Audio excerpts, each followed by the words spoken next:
For me, there's certain aspects of playing solo that just don't work as well as I would like. They would actually work better if I had somebody else at the table or I was playing in a group.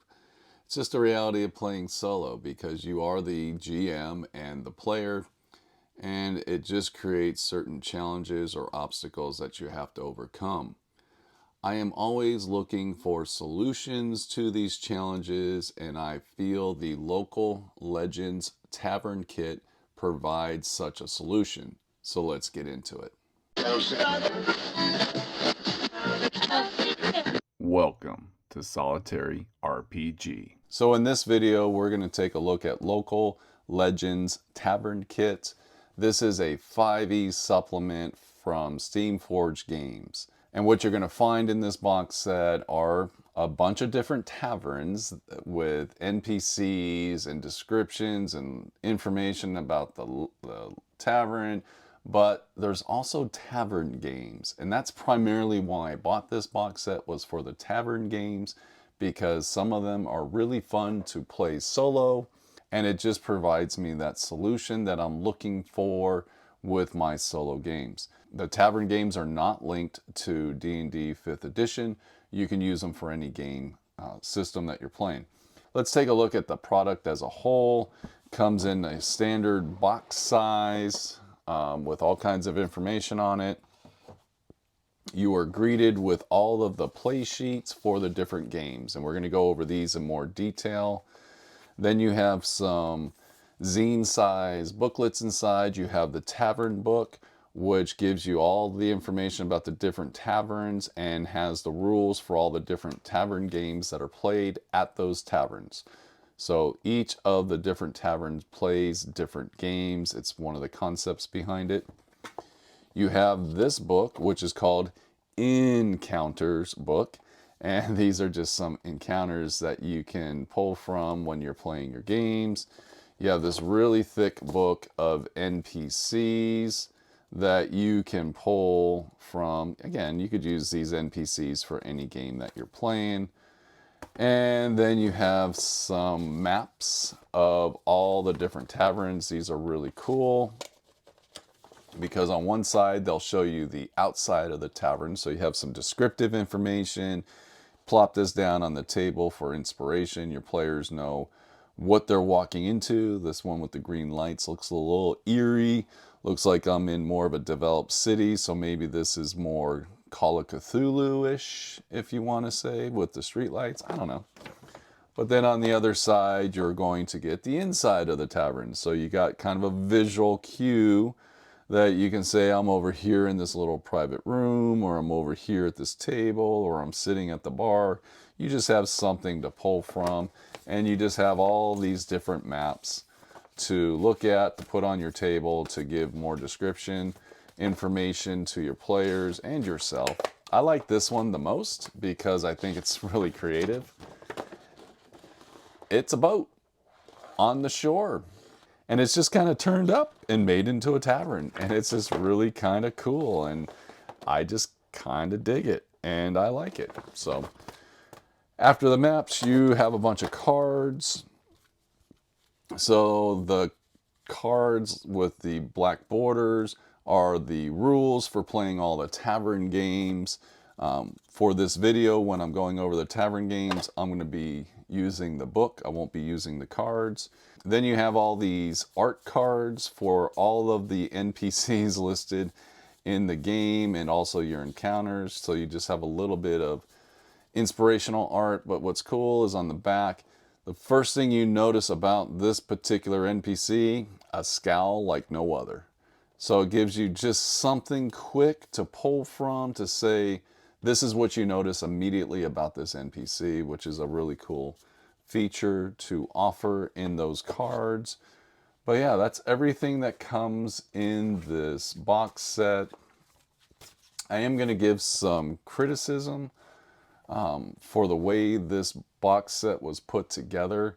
The quality of the paper for the tavern games just isn't that good. It's like it's a glossy print, but it just feels like thin paper.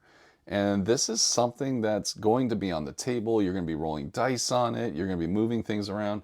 I just feel that these could have been made out of a better quality paper, like a cardstock, or maybe like a wax kind of a paper. Just something so that you feel you're getting something of quality that's going to last a long time.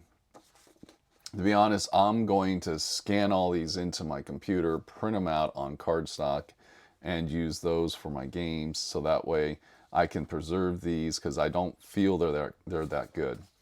Secondly is the box. So these books are zine size or A5 size, and this box, you see all this space around the edge, was made so that these could lay flat and not be folded, which makes sense because if those are folded, some of these games are dexterity games where you're going to be rolling dice on them, so the paper can't be folded. I kind of wish they would have not overfolded these. These could have just been folded in half, so that way these would have less of a crease on them than what they have now. I don't know. That's just a personal thing. If you've already made this big box and you made it for these game sheets, why didn't you just do the same thing for the maps and not fold them as much? I don't know. That's my feedback as far as the product itself goes. But the book qualities, like the printing's good, the binding on these are really good. To get started with this, you're going to need to collect some dice to play your game. It's recommended that you use dice of different colors, one to represent your playing characters and dice to represent your NPCs. So that way when they're on the board, you know who's who. What you're going to want to do is get your standard set of 6 role-playing game dice. So you want a D20, D12, D10, D8, D6, and D4. So let's dive into this. I really just want to focus on the games, not all the taverns and the NPCs and all the other stuff, because I think these games are really cool for playing solo, and this is my favorite one. Each player's stake is 10 gold pieces, so you're going to put in your 10 gold. Taking turns, each player may roll one of each of the following dice: a D4, a D6, a D8, a D10, D12, and D20. Each die is rolled one by one in whatever order the player chooses, with the decision of whether to roll another die being made after the previous die has landed. The values shown on the rolled dice are added together with the aim of getting as close to but not going over 21. So we're playing a dice version of 21. Once a player does not wish to roll any further dice, they must stick. So you have a word you get to scream out, stick. All other players repeat the process in turn. Any player rolls over 21 is out of the game. Once all players have finished, the player who rolled closest to 21 is declared the winner and takes all the stakes bet. In a case of a tie, the stakes are then split equally between players. However, if all tied players have 21, you play another round. So simple rules, really easy to understand, and something that can be played solo, and you can add in some RPG elements for your NPCs on their decision-making process. But for the player, we're gonna roll, we're trying to get as close to 21. Why not start with a D20? Seems like a good strategy, so I'm at 14. So now in order for me to get to 21, the next dice that would get me the closest would be a D8. 7 puts me at 21, so I'm there. So now my NPCs would go, and there's gonna be some cussing and you cheater, blah blah blah, but they're gonna follow the same strategy. Start with the D20. They rolled a 3, so they might as well go with their next highest value to see how far they can get. They rolled a 9, which would put them at 12. And, D10 would actually be pretty good here because a 9 would work. But they got an 8, so they go to 20. That's as close as they're going to get. If you wanted to, you could at this point say, well, maybe my NPC's going to take the chance. They want a tie. They have a D4 that they can roll. Chances of getting a 1 are pretty good on a D4, 25% chance. So maybe they make a check, maybe they make a DC check, or you make an Oracle check. Do they try to push the M? Let's say they do, and oh, they got a 3. They went over. So cool little game. I actually enjoy just playing this game solo because it's just easy, and it gives me something to do at the table instead of just making checks. I have something else that I can do.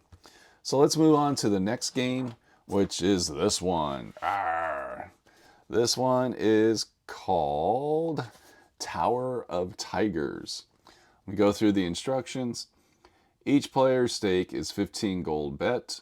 Each player is going to roll a d4, d6, d8, d10, d12, d20, a total of 6 dice, starting with the player who rolled the highest total value, then working clockwise around the table. Each player places 1 dice without changing the shown value in the tiger's mouth. The next player then does the same, adding their die to the total in the middle. When a player places a die that causes the total in the middle to reach 20 or greater, they win the round and gain 1 point. All dice in the middle are then discarded from play, and a new round begins with the player's remaining dice, and the next player in turn goes first. A player can pass once per round, choosing to not place a die into the middle, but must re-roll one of the remaining dice when doing so. A player can only pass once per round and may not pass if a player before them also passed. So there's a little bit of a mechanic there if you're playing with more people or if you had a lot of NPCs around the table.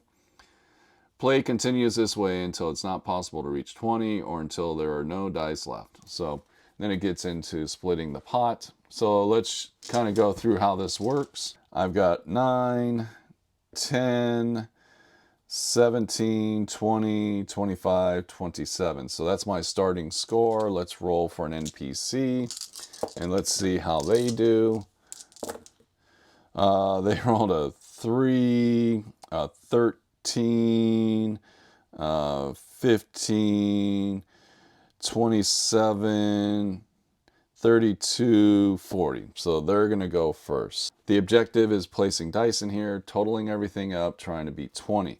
But the NPC is going to try to force the hand of the other player to use their dice in a way that gives you advantage and sets you up for the next step. So looking at the dice here, my NPC starts with a 12. That's a big number, but I can counter with a 1, putting it at 13.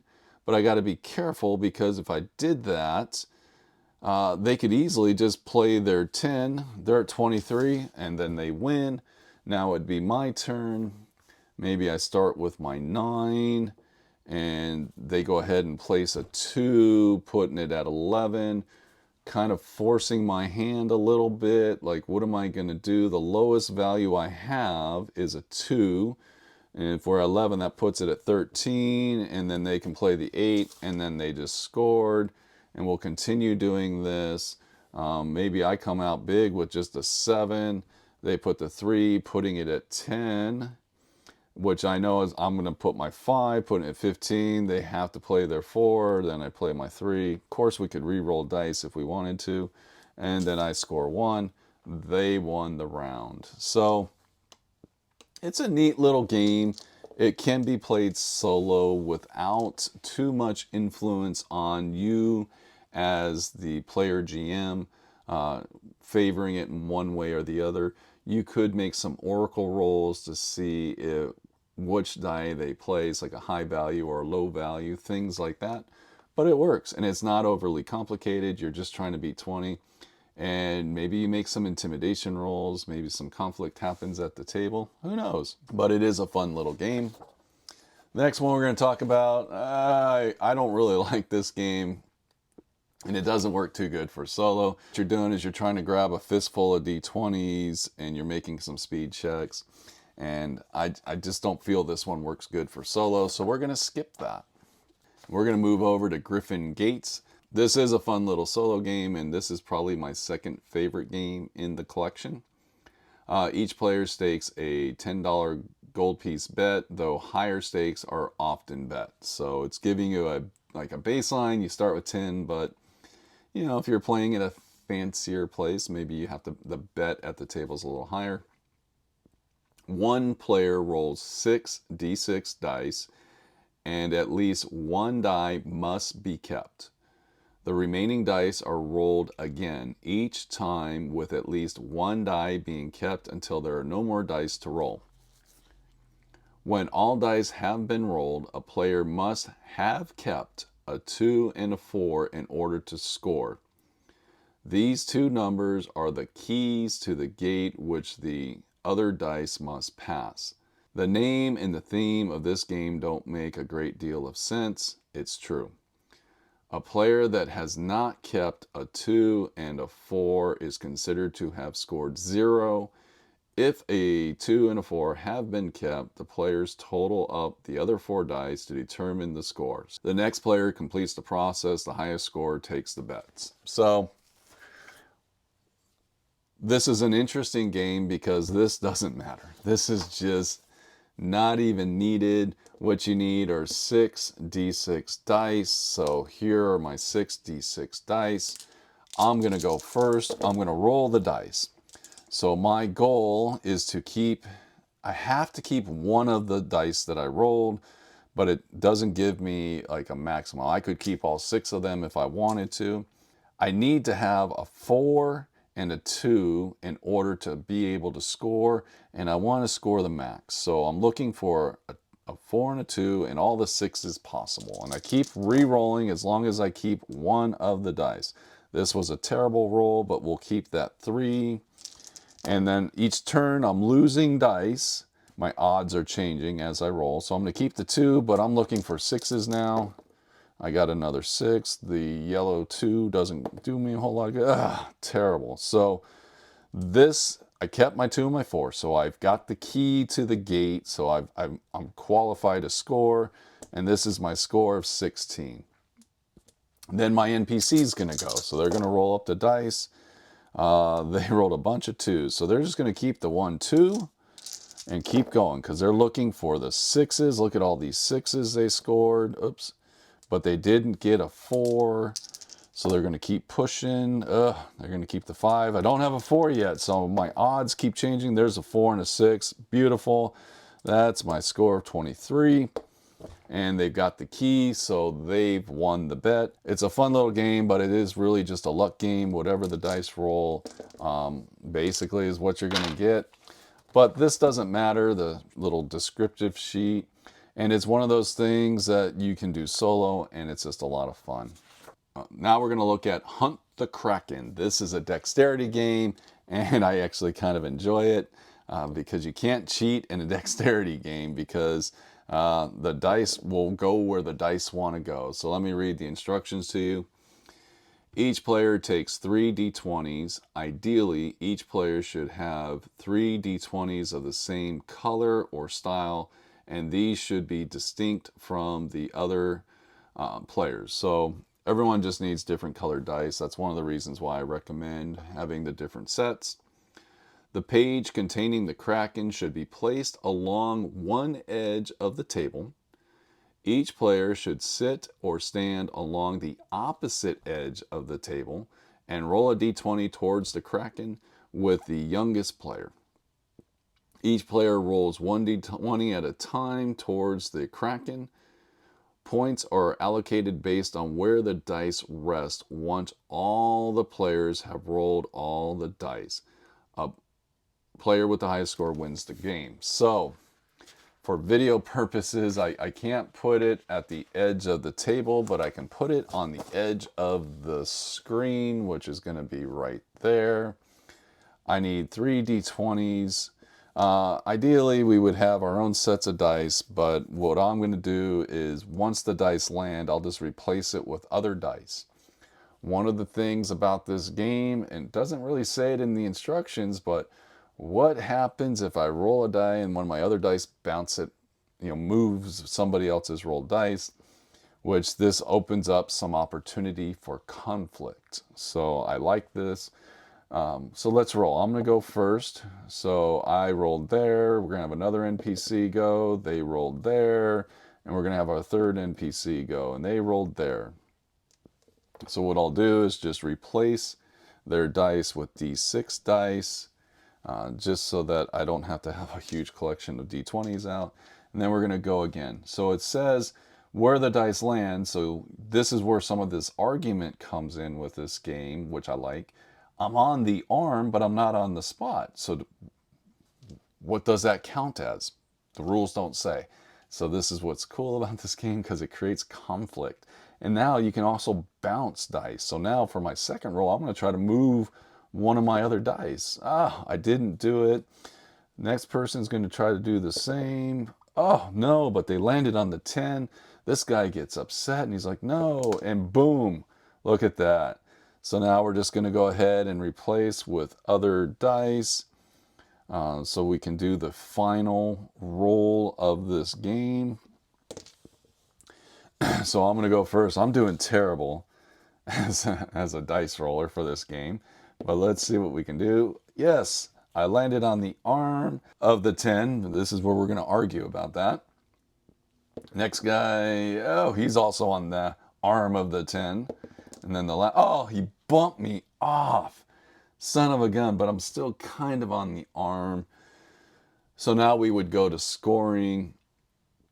And this might be where you have some checks for intimidation or charisma to see like where do the rules define themselves. So I'm on the arm of this 10, but I'm not on the 10. So we can resolve that conflict. If we say, well, the arm counts as being the 10. Okay, so then we total up. This guy's got 25. I've got 10 here. And I got 10 here. However, we could also argue about, like, well, I'm on that one as well. So I'm going to say I got 20. And you just get a little bit of conflict. But it is something you can do solo. And you can use some of your role-playing game mechanics to just add a little bit more to this game. You could also just use maybe a dexterity or agility check. So let's say the game we're using, we have dexterity. And I have to beat a score of 12 and I roll a 14, so I succeeded by 2. Maybe that gives me 2 inches to move one of my dice around. So you could do something like that to give your PC maybe a little bit of an advantage, because I rolled terribly in that game. If I pass a dexterity roll, let's say I failed that dexterity roll, well then maybe I have to move one of my dice away from scoring by how badly I fail. So if I get a critical failure, maybe all my dice are just removed and I totally lose. So you can add some mechanics to this to make it just a little bit more enjoyable on the table. Next game we're going to take a look at, we're actually going to pass on. This is called Smoke and Mirrors. This is like a little combat game, and it does require multiple players. I just haven't found a way to really find this one enjoyable playing solo, but maybe somebody might have some suggestions out there for playing this one solo. So let's move on. This is a really fun game. It's called Drop It. So let me go through the rules of this game. Each player stakes 10 gold bet. So there's the stakes for the game. Place the Drop It target board in the middle of the table. One player holds a D4 approximately 6 inches above the target and drops it, just like the rules say. Each players repeat this process. A die's resting place is only considered once all the dice have been dropped. As such, dice might be knocked or moved by other dice during the game. Makes sense. When all dice have been dropped, a player scores points equal to the scoring ring on the target that the majority of the die is in, plus the value shown on their die. A die that does not rest within a target scores 0 points. The players with the highest score wins the stakes bet. Optionally, if players agree, it could be the total score of 3 rounds used to determine the winner. So based on the instructions, there's no values given for the different rings. So what I've done is I've said this is 3, 2, 1. Based on where the dice, the majority of the die has to be in one of the rings to score. So this is where this game creates some conflict, because we could argue, I could have some intimidation rolls. Maybe I hit the table, no, because it's where the dice land, and maybe I hit the table, and this creates more conflict. So this could actually be one of those games that encourages players to fight, which is always cool. So playing it solo, you can do a couple different things. You can grab all 3 of the dice and drop them at the same time, or you can hold them in 2 hands and drop them to see where things land. It's really up to you. However, it is one of those games you have no control over, like where the dice land. I do like the fact that it makes these pyramid D4s actually useful in a game, because these are some of the worst dice to roll. But yeah, so you just drop them, and that's how you're going to score. So let's do a 3-player game, and we can drop them one at a time, so that way maybe we get some conflict where they're hitting each other. This is pretty straightforward, because the majority of the red one is in the red ring, the majority of the white one's in the red ring. But this yellow one, this is where maybe we have some arguments, like, well, you don't score anything because the majority of your dice is outside the ring, and we can go back and forth a little bit. We can use the optional rules, so like you do 3 rounds and determine who's gonna score, and now the majority of the white dice is in the red. This yellow dice, he wants conflict. There would be some conflicts going back and forth to determine if their majority is in the black, and then the red dice is a complete failure. And I like the idea, this is where people start hitting the table to move things around and create some conflict. So it's a neat game. I actually enjoy this one too.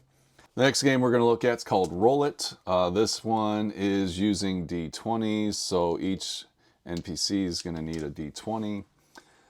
The game requires a minimum of 4 players at the table. Each player's stake is 20 gold bet. Higher stakes are often used, so this is probably one of those games that is played at some of the more sophisticated taverns.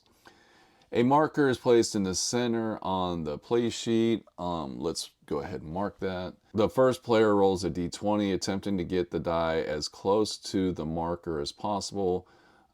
Leaving the die where it rests, each other player also rolls a die, attempting to get as close as possible. Knocking other dice out of the way is allowed, and a dice final resting place is only considered once all players have rolled. Each player scores points equal to the value shown on their dice. The 3 dice closest to the marker are awarded bonuses. The player whose die ends the closest adds 6 points to the value rolled. The second closest 4 points. The third closest 2 points. Scores are recorded, and the process starts again with the highest score rolling first. After 3 rounds, the players with the highest total score wins all stakes bet. In the case of a draw, the drawing players play a single round to determine the winner. So it's pretty simple. It says you need 4 players, but I don't think you really need 4 players. You can do this with 3 players or 2 players. The only reason I feel it says you need 4 players is because of the scoring mechanic. You've got, closest gets a +6, second closest, and third closest. So I think it's just for scoring mechanics, but we can do this with 3. So I placed a little marker. One thing I've had happen to me while playing this game is I hit the marker and the marker goes flying. So what do you do then? Rules don't say, so this is where some of that conflict comes in with your game, and maybe there's some arguments. Nope, the marker stays there where it gets hit, or the marker comes back to the center of the board. So I like that, but it is a dexterity game because you are trying to roll the dice to get as close to the barrel as possible, and you have no control of dice. So far, white is the closest. All right, so yellow is the closest, white is the second closest, and I am the third closest. We can change that scoring totals if we wanted to. Instead of 6, 4, 2, you can just go 1, 2, 3. It doesn't really matter. But that would be the first round. And now Yellow would go first. I need to move those up because they scored the highest. Oh, that was terrible. White goes second. That was terrible. And then red goes, and that was terrible. But we still need to score closest and all that kind of stuff. And I would say at this point, I am the closest. And then I would go white and then yellow at that point, and then we would come up to our third round. Rolling on neoprene mats is never a good thing because they absorb some of the bounce. If you're playing on a hard table, your dice are going to fly a lot more than what you're seeing on the screen here. Oh, but we are doing our best to get as close as we can. Oh, there we go. So now we're going to have maybe an argument. Because of the marker. Like, it's obvious yellow's closest, but maybe I want to argue a little bit and push for my score and say, no, the corner is just a little bit closer. We can get into like the details, and we go back and forth, and maybe again someone hits the table and the dice move, and now everything's changed. So we can just have some fun with this one solo. And it's also just kind of a neat little dexterity game. It's really hard to allow your influence to take over in a dexterity game. Of course, you can just really roll the dice and be kind of obvious about it. But if you're really focusing, nope, everyone's got to get as close. You're challenging yourself to get as close as possible. It can add a lot of fun to your game. The next game that they offer here is called The Hunt. This one doesn't work solo. This is a high-low game, so what you're basically doing is you're rolling a die and you're keeping it covered and you're guessing the number, and the other person has to say higher or lower. Really doesn't work. You could just do like one number guess and maybe make some knowledge checks or something like that to try to get a little bit closer, but for me, it just doesn't work solo. There are other games in this box that work a lot better for solo play. The last game we're going to take a look at is called Golly Gone.